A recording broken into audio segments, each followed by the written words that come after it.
Hi everyone, welcome. I hope you're all doing well.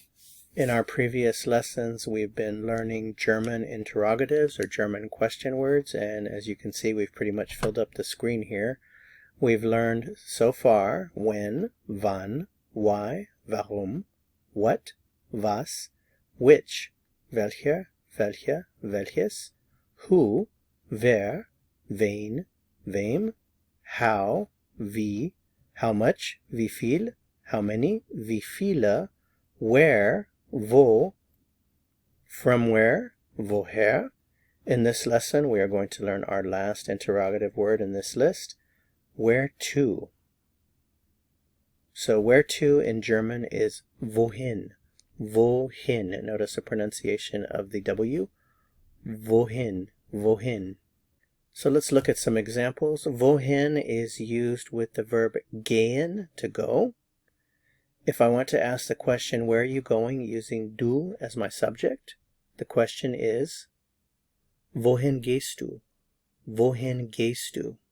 Where are you going, using Sie? Wohin gehen Sie?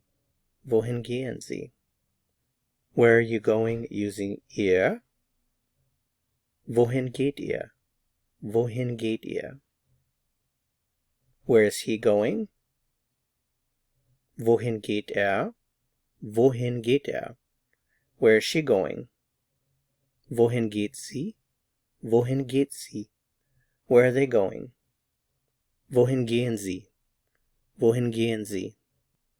As we finish up this lesson on interrogatives, just as a point of interest, let's take a look at an older form of English where we had questions that were equivalent to the wohin and the woher.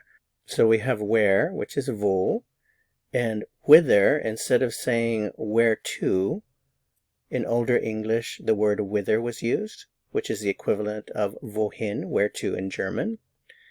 And instead of saying from where, the interrogative whence was used, which is the equivalent of woher, from where.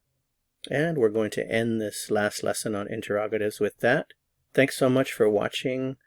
If you found this helpful, I would appreciate it very much if you'd give it a like. To continue learning German and go on to the next lesson, click on the video that appears here on your screen. See you soon. Bis bald.